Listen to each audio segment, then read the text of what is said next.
ഭരണഘടനാ സംരക്ഷണ സമിതിയുടെ ആഭിമുഖ്യത്തിൽ കോഴിക്കോട് കടപ്പുറത്ത് ഇന്ന് പൗരത്വ സംരക്ഷണ റാലി നടക്കും.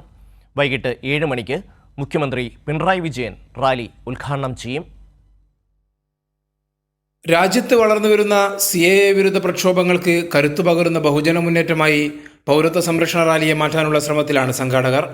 കോഴിക്കോട് കടപ്പുറത്ത് വൈകിട്ട് 7 മണിക്കാണ് റാലി.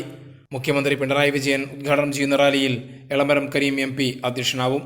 സമസ്ത കാന്തപുരം വിഭാഗം, KNM, MES തുടങ്ങിയ വിവിധ സാമൂഹ്യ സംഘടനകളെ പ്രതിനിധീകരിച്ച് TP Abdulla Madani, C Muhammad Faizi, Musthafa Mundupara, doctor Fazal Gafoor, doctor IP Abdul Salam തുടങ്ങിയവർ പങ്കെടുക്കും.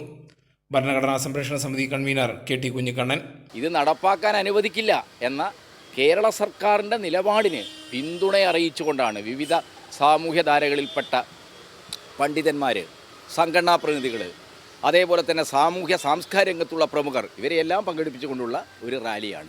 മന്ത്രിമാരായ PM Muhammad Riyas, AK Saseendran, mayor doctor Beena Philip, രാഷ്ട്രീയ പാർട്ടി നേതാക്കളായ P Mohanan master, MV Shreyams Kumar, KK Balan master, CK Nanu, Mukkam Muhammad, MLA മാരായ PT Rahim, Ahammed Devarkovil, doctor Abdul Wahab, TM Joseph, Salih Koodathai, advocate Babu Benedict, V Gopalan master, KK Abdulla തുടങ്ങിയവരും KP Ramanunni, doctor Khadeeja Mumtaz, K Ajitha തുടങ്ങി സാംസ്കാരിക രംഗത്തെ പ്രമുഖരും റാലിയിൽ പങ്കെടുക്കും.